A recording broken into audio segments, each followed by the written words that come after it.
представителями, да. Вот это дело я веду.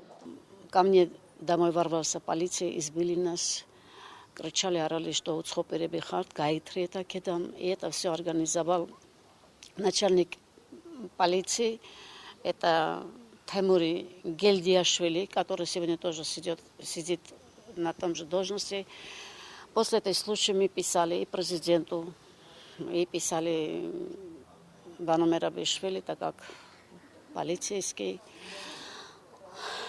После этого избиения, издевательства, в это избиение, издевательство принимало 13 полицейских, как будто они защитники закона, да, вот должны защищать закон, а сами вот 30 мзисит шеварнет бинаши, да, избили нас.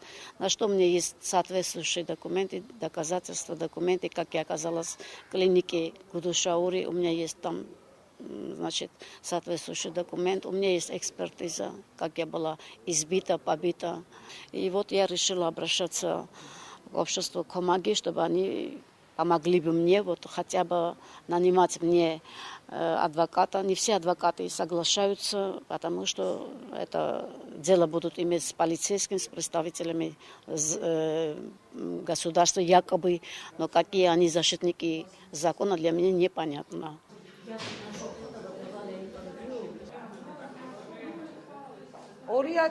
დღეს მოგმართა ამ ქალბატონმა, რომელიც ეროვნებით არ არის ქართველი, იეზიდი ქალბატონია, რომელსაც სერიოზული რეპრესია აქვს გადატანილი ამ ხელისუფლებისგან.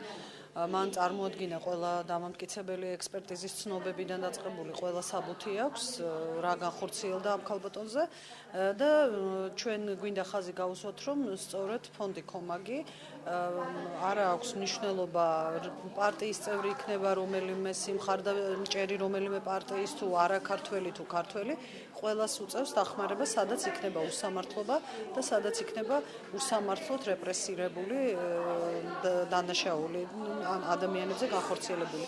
სწორედ ამიტომ ჩვენ აუცილებლად დავეხმარებით ამ ქალბატონს და ასევე ჩვენ მივაწოდეთ ახალგაზრდა იურისტებს ამ ქალბატონის შესახებ ინფორმაცია და ისინი გაუწევენ უკვე იურიდიულ დახმარებას.